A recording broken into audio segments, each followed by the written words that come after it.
How old's this horse, Scott? 3 years old. He's got a first cap on top that needs to be removed. I'm going to do my best to pick up on it. There it goes. So he's 3 years old.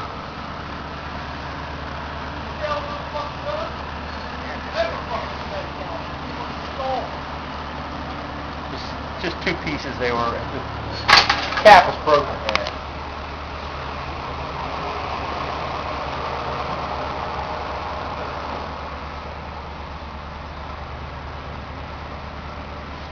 His second set up in here, I'm going to get on them and see what they feel like, whether they need to come out. His bottom set is gone. His uppers... If they're not ready, we consider them too green. Right. But I'll get on the tooth. And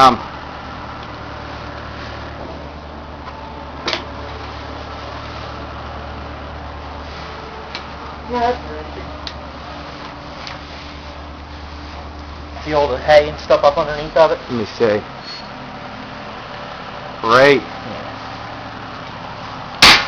Sometimes it's difficult to tell till you get on the tooth and you can actually rock it. If you can't move it with a snug firm with your wrist, I leave them alone. But if I can generally see another tooth erupting,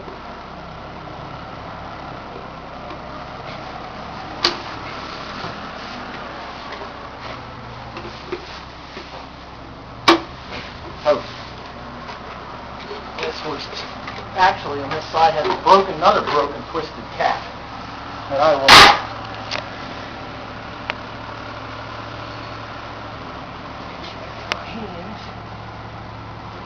And there it is. Now that tooth was actually, I didn't see it in there, but that was actually twisted to the outside of that filly's mouth. Mm-hmm.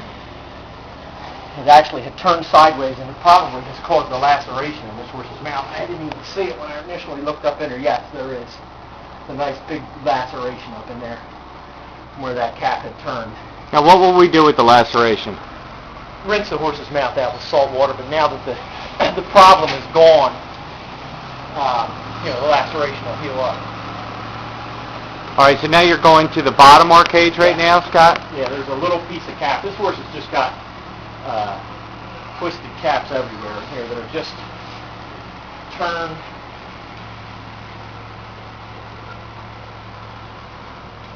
And try not to put your head to me. There you go. Perfect. This is a racehorse at Philadelphia Racetrack, and I'm shooting just a little video of my cousin Scott, who taught me how to do horses' teeth. That was just a little piece, and it's gone. Now we have all the caps removed out of this horse's mouth. How about his incisors? Let me see. They're all clean. There's nothing there. They've erupted. This is his permanents right here, these 4 centrals. His laterals aren't even close yet. So, all right. The horse is just 3 years old. So we go in. Start the loading process.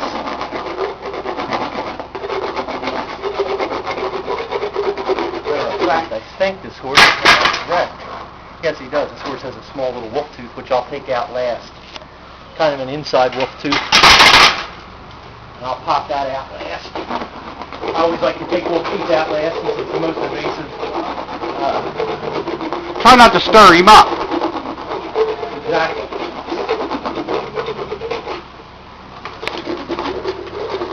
Yeah, there's a piece of cap still back in there. I can hear it with my float. Yep, there it is.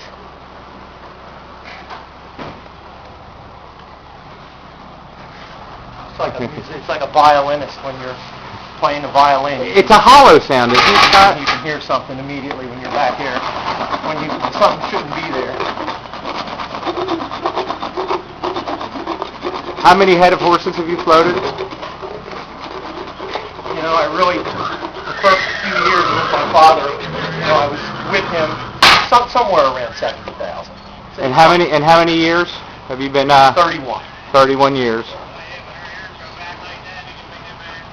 31 years. And you were taught by your father, who's considered a pioneer in equine dentistry, Ed Gager, who authored a fantastic book,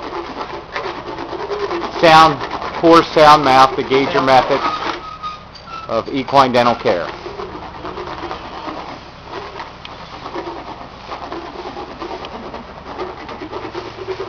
See how this horse is just bending his head?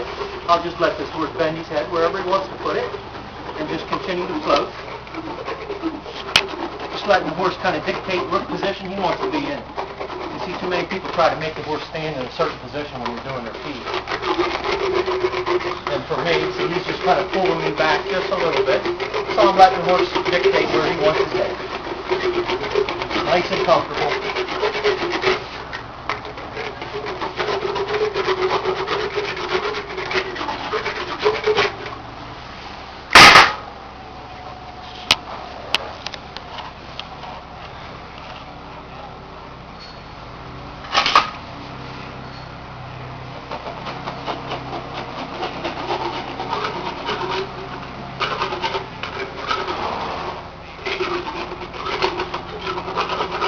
Scott's rounding the first tooth on the bottom.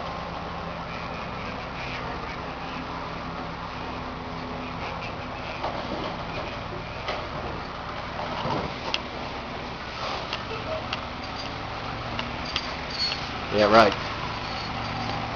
You get minimal blood when you take calves out. These calves, you don't bleed too much, but I would say at the racetrack, everybody's used to it. I do a lot of form work down in Florida, and some of the people, you kind of have to explain to them what the blood's about. now I'm doing the outside edge of this horse's mouth.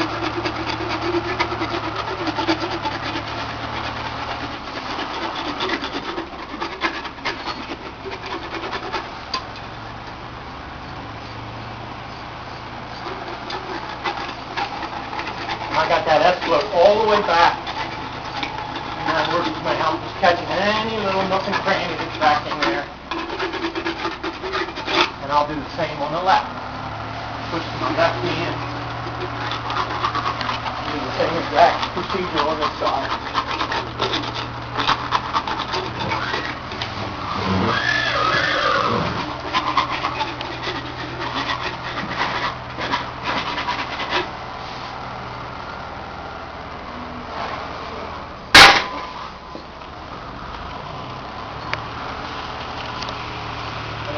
This horse isn't sedated. It doesn't need to be sedated. It's exactly what I was just thinking. Look how calm this horse is. You've pulled out several caps. And I'm going to take a wolf tooth out right now.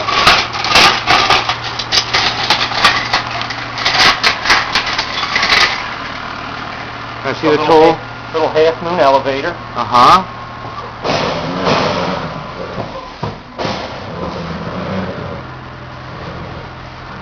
I do most of this by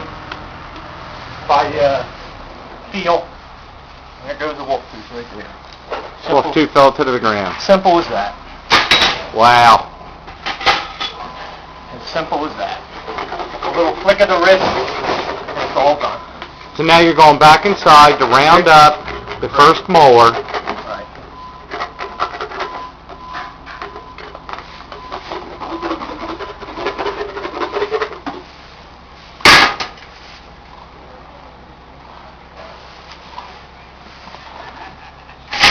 Go up here with my thin one. Now what are you working on right now? Just the last molar back.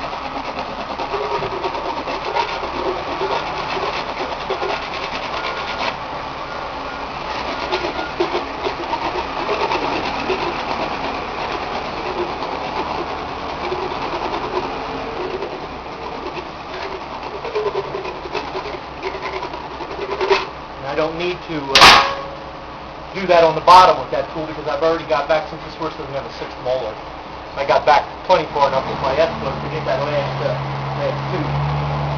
Now I'll just check the horse's mouth all the way around, make sure I've got everything. Put my hand in here, and as I go back in here, I feel one little spot right there on the horse's fourth molar, just a little tiny spot back there that doesn't suit me.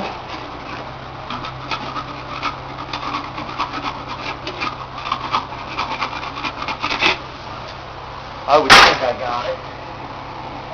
Down. Come on. Bang. Done. Perfect.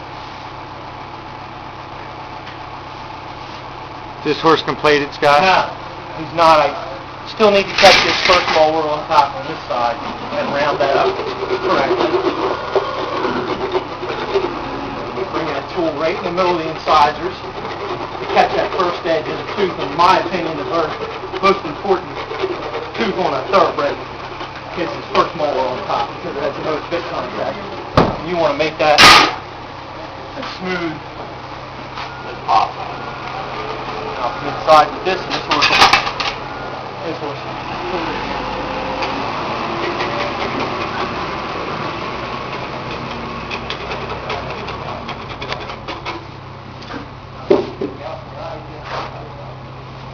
smells perfect. Very nice horse. All right.